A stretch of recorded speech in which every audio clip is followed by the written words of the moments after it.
வணக்கம். நகல் வாக்காளர் அட்டை பெற 10 நாட்கள் சிறப்பு முகாம் நடத்தப்படும் என்று தேர்தல் அதிகாரியும் கலெக்டருமான ராகேஷ் சந்திரா தகவல் தெரிவித்துள்ளார். இது தொடர்பாக அவர் கூறுகையில், புதுவை சட்டமன்ற தேர்தலில் வாக்காளர் அடையாள அட்டை வைத்திருப்பவர்கள் மட்டுமே வாக்களிக்க முடியும் என்று தேர்தல் துறை அறிவித்திருந்தது. இந்த நிலையில் கடந்த சில தினங்களுக்கு முன்பு புதுவை வந்த தலைமை தேர்தல் ஆணையர் குரேஷியிடம் புதுவை அரசியல் கட்சியினர் வாக்காளர் அடையாள அட்டை வைத்திருப்பவர்கள் மட்டுமே வாக்களிக்க முடியும் என்பதை மறுபரிசீலனை செய்ய வேண்டும் என்று கோரிக்கை விடுத்திருந்தனர். இதையடுத்து வாக்காளர் அடையாள அட்டையை தவறவிட்டவர்கள் நகல் வாக்காளர் அடையாள அட்டை பெற சிறப்பு முகாம்கள் நடத்தப்படும் என்று குரேஷி தெரிவித்தார். இதைத் தொடர்ந்து புதுவை தேர்தல் துறை நகல் அடையாள அட்டை பெற 10 நாள் சிறப்பு முகாமுக்கு ஏற்பாடு செய்துள்ளது. வருகிற 20ஆம் தேதி தொடங்கி 30ஆம் தேதி வரை இந்த முகாம் நடத்தப்படவுள்ளது. இந்த முகாமில் வாக்காளர் அடையாள அட்டையை தவறவிட்டவர்கள் அங்கு வழங்கப்படும் விண்ணப்பத்தை பூர்த்தி செய்து கொடுத்து வசூல் அட்டையை பெறலாம். இந்த முகாம் காலை 10 மணி முதல் இரவு 8 மணி வரை நடைபெறும் என்று தேர்தல் அதிகாரியும் கலெக்டருமான ராகேஷ் சந்திரா தெரிவித்துள்ளார். சிறப்பு முகாம் வாக்காளர் பட்டி அடையாள அட்டை தொலைஞ்சு போனவங்களுக்காக டூப்ளிகேட் கார்டுகள் எடுக்கிறதுக்காக ஒரு சிறப்பு முகாம் அமைக்க சொல்லியிருக்காரு.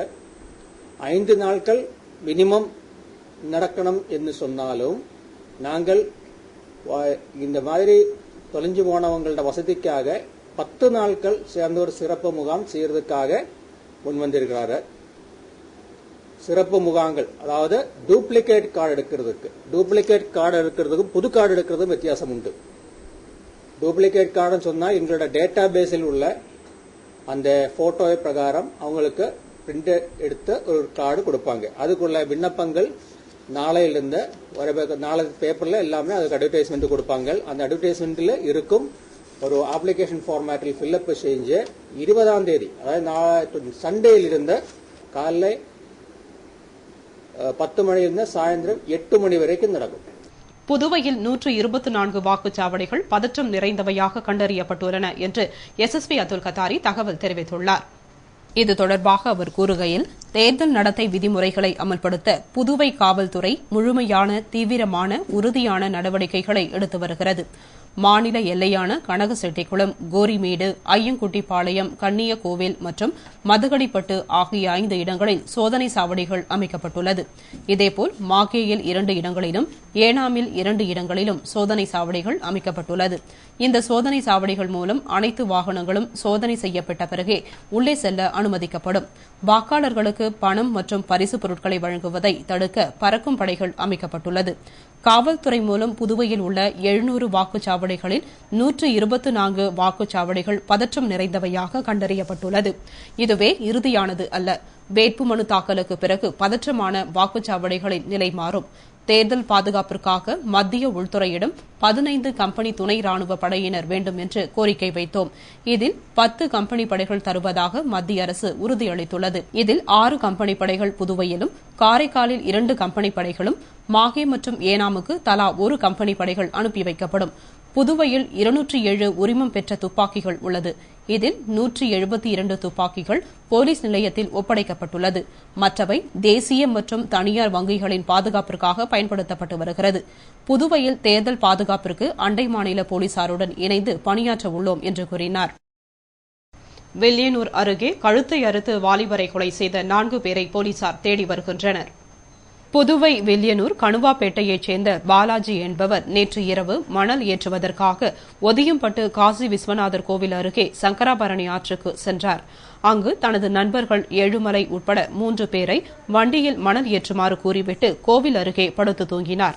அப்பொழுது பாலாஜியின் நண்பர்களான இளங்கோ, கண்ணன், ஐயப்பன், தேவா ஆகியோர் அங்கு வந்து தூங்கிக் கொண்டிருந்த பாலாஜியை அரிவாளால் சரமாரியாக விட்டுவிட்டு தப்பி ஓடிவிட்டனர். அலறல் சத்தம் கேட்டு ஓடிவந்த ஏழுமலை உள்ளிட்ட 3 பேரும் பிணமாக கிடந்த பாலாஜியை கண்டு அதிர்ச்சியடைந்து போலீசுக்கு தகவல் தெரிவித்தனர். இதனையடுத்து போலீஸ் சூப்பரண்ட் நந்தகோபால் தலைமையில் அங்கு வந்த போலீசார் பிணத்தை மீட்டு பிரேத பரிசோதனைக்காக அரசு மருத்துவமனைக்கு அனுப்பி வைத்துவிட்டு விசாரித்ததில் கடந்த சில மாதங்களுக்கு முன்பு இளங்கோவை ஒரு வழக்கில் இருந்து ஜாமீனில் எடுக்க பாலாஜி செலவு செய்த 50,000 ரூபாயினை திருப்பி கேட்டதால் பாலாஜியை அவரது நண்பர்கள் கொலை செய்துள்ளது தெரியவந்தது. இதனால் இளங்கோ உட்பட 4 நண்பர்கள் மீதும் போலீசார் வழக்கு பதிவு செய்து 4 பேரையும் வலைவீசி தேடி வருகின்றனர்.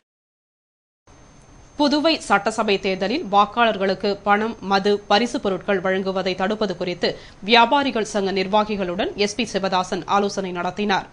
புதுவையில் தேர்தலின் பொழுது அசம்பாவிதங்கள் நடைபெறாமல் இருக்கவும் பணம், மது மற்றும் பரிசுப் பொருட்கள் போன்றவற்றை அரசியல்வாதிகள் வாக்காளர்களுக்கு வழங்குவதை தடுக்கவும் ஆலோசனைக் கூட்டம் வியாபாரிகள் சங்க நிர்வாகிகளுடன் நடைபெற்றது. கூட்டத்திற்கு SP சிவதாசன் தலைமை தாங்கி பேசுகையில், தேர்தலை முன்னிட்டு துணி, நகை போன்ற பொருட்களை யாராவது மொத்தமாக கொள்முதல் செய்தால் வியாபாரிகள் உடனடியாக காவல்துறைக்கு தகவல் தெரிவிக்க வேண்டும். மேலும் மொத்தமாக கொள்முதல் செய்பவர்கள் பெயர், விலாசம், செல்போன் நம்பர் போன்றவற்றை கடை உரிமையாளர்கள் பெற வேண்டும். அதேபோல மதுக்கடைகளில் 4.5 லிட்டருக்கு மேலாக பிராந்தி, விஸ்கி போன்ற மதுபான வகைகளையும் 700 மில்லி லிட்டருக்கு மேல் சாராயம் வாங்குபவர்கள் பற்றிய தகவல்களை உடனடியாக கடை உரிமையாளர்கள் காவல்துறைக்கு தெரிவிக்க வேண்டும் என்றார். மேலும் அப்படி அறிவிக்காத பட்சத்தில் யாரிடமாவது துணி, பணம், நகை, மது, பரிசு பொருட்கள் மொத்தமாக கைப்பற்றப்பட்டால் அவர்களிடம் நடத்தும் விசாரணையில் எந்த கடை என்று தெரிய வந்தாலும் அந்த கடை உரிமையாளர்கள் மீது கடுமையான நடவடிக்கை எடுக்கப்படும் என்று எச்சரித்து பேசினார். கூட்டத்தில் இன்ஸ்பெக்டர்கள் பாஸ்கர், ரகுநாயகம், வீரவல்லபன் மற்றும் சப் இன்ஸ்பெக்டர்கள், வர்த்தக சங்க தலைவர் ராஜேந்திரன், மதுபான கடைகள் சங்க தலைவர் செல்வம் மற்றும் ஜவுளி கடை உள்ளிட்ட வர்த்தக நிர்வாகிகள் பலர் கலந்து கொண்டனர். விளம்பர இடைவேளைக்கு பிறகு செய்திகள் தொடரும்.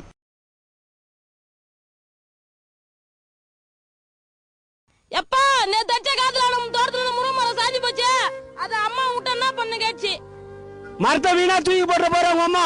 கீரை ஒடிச்சு தெருவுங்களை எடுத்துக்க சொல்ல. முருங்கை எடுத்து நாடார் கடையில வித்துரு. சரிப்பா. ஏய், அந்த கேலிய விட்டுற போறா. வெட்டி நட்டு வச்சா துளுக்கம். மறுபடி காய்க்க வீணாகிட போறா. சரிப்பா சரிப்பா.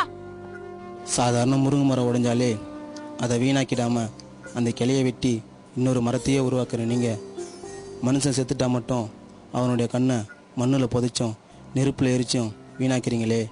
இதை என்ன மாதிரி பார்வை இல்லாதவங்களுக்கு தானமாக கொடுத்தீங்கன்னா உங்கள் மூலியமா நாங்களும் இந்த அழகான உலகத்தை பார்ப்போம்.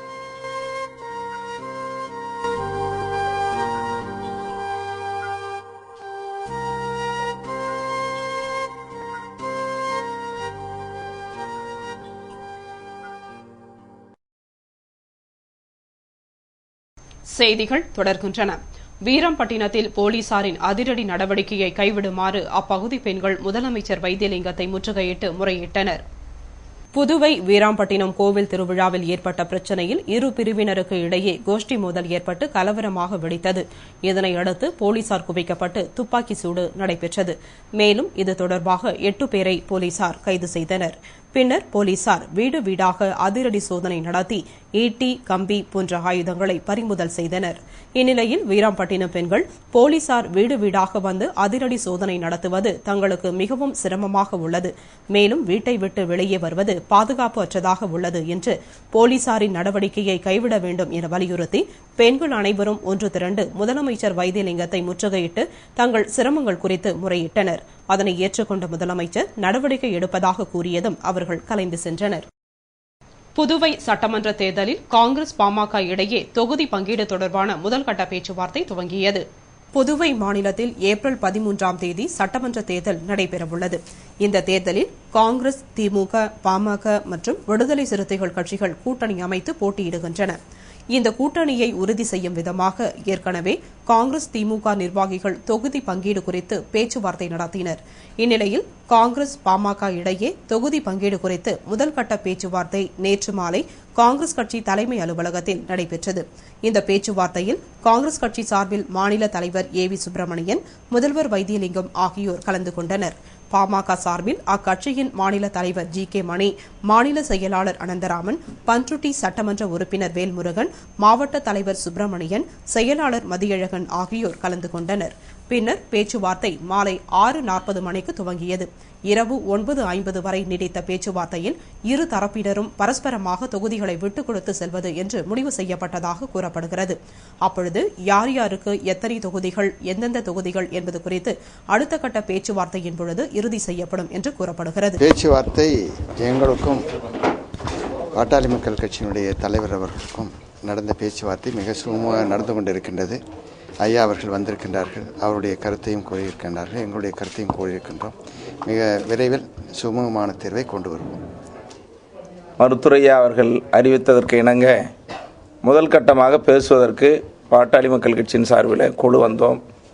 அந்த குழு காங்கிரஸ் கட்சி தலைமையிலான குழுவோடு பேசியது. இந்த முதல் கட்ட பேச்சுவார்த்தை மகிழ்ச்சி அளிக்கக்கூடிய வகையில் சுமூகமாக நடந்தேறி இருக்கிறது. ஆனால் இந்த சுமூகமான தொடக்க பேச்சை நல்ல முடிவை எட்டுங்கிற நம்பிக்கை பாட்டாளி மக்கள் கட்சிக்கு வந்திருக்கிறது. நல்ல முடிவு வரும். இறுதி முடிவை கூட்டணி கட்சிக்கு தலைமையேற்றிருக்கிற காங்கிரஸ் கட்சி வெளியிடும். இறுதி பட்டியலை அவங்க தான் வெளியிடுவாங்க. ஆகவே காங்கிரஸ் தலைமையிலான கூட்டணி, காங்கிரஸ், திமுக, பாமக, விடுதலை சிறுத்தைகள் உள்ளிட்ட கட்சிகள் அடங்கிய இந்த கூட்டணி புதுச்சேரியில் மகத்தான வெற்றி பெறும். மீண்டும் புதுச்சேரியில் காங்கிரஸ் ஆட்சி அமையும். இதில் எந்த மாற்றமும் இல்லை. புதுவை பல்கலைக்கழகத்தில் பொருட்களின் தர மேம்பாட்டில் மனித வளத்தின் பங்கு என்ற தலைப்பில் ஒருநாள் கருத்தரங்கு நடைபெற்றது. புதுவை பல்கலைக்கழக கருத்தரங்கு அறையில் பொருட்களின் தர மேம்பாட்டில் மனித வளத்தின் பங்கு என்ற தலைப்பில் ஒருநாள் கருத்தரங்கு நடைபெற்றது. மேலாண்மை துறை சார்பில் நடைபெற்ற கருத்தரங்கினை பல்கலைக்கழக இயக்குநர் பேராசிரியர் ராமதாஸ் குத்து விளக்கேற்றி துவக்கி வைத்தார். பன்னாட்டு மேலாண்மை துறையின் தலைவர் மோகன் பிள்ளை அனைவரையும் வரவேற்றார். பேராசிரியர் ராஜேஷ் கருத்தரங்கின் பொருளை விளக்கி பேசினார். கருத்தரங்கில் இன்டகரா முதுநிலை பொது மேலாளர் அனில் கார்த்திகேயன், ஜேவி ராவ் மற்றும் மேலாண்மை பள்ளியைச் சேர்ந்த 100க்கும் மேற்பட்ட மாணவர்கள் கலந்து கொண்டனர். நிறைவாக ஸ்ரீனிவாசுலு நன்றி கூறினார். தேர்தலை முன்னிட்டு கலால்துறை ஆணையர் அன்பழகன் தலைமையில் நடைபெற்ற சோதனையில் போலி மதுபானம் தயாரித்த கும்பலை கலால்துறையினர் மடக்கி பிடித்தனர். தேர்தலை முன்னிட்டு மதுபானங்களை பதுக்கி வைத்தல், தயாரித்தல் மற்றும் விற்பனை செய்தல் ஆகிய குற்றங்களை தடுக்க கலால்துறையினர் ஆணையர் அன்பழகன் தலைமையில் தீவிர நடவடிக்கை மேற்கொண்டனர். இந்நிலையில் மேட்டுப்பாளையம் போக்குவரத்து நகரில் போலி மதுபான தொழிற்சாலை இயங்குவதாக தகவல் அறிந்து அதிரடி சோதனை நடத்தினர். கலால்துறையினரை கண்டதும் அங்கு மதுபானம் தயாரித்த 9 பேர் கொண்ட கும்பல் சிதறி ஓடியது. இதனையடுத்து கலால்துறையினர் அவர்களை விரட்டி மடக்கியதில் 6 பேர் பிடிபட்டனர். மற்ற 3 பேர் தப்பி ஓடிவிட்டனர். அதனைத் தொடர்ந்து அங்கு சோதனை நடத்தியதில் மினிடோர் வேனில் காண்டோ விளக்கு வெளிச்சத்தில் மெக்டவல் என்ற பெயரில் போலி மதுபானம் தயாரித்து பாட்டில்களில் அடைத்து 34 அட்டை பெட்டிகளில் வைத்திருப்பது தெரியவந்தது. இதனையடுத்து வேன், மது பாட்டில்கள், மது தயாரிக்கும் எந்திரம் ஆகியவற்றை பறிமுதல் செய்தனர்.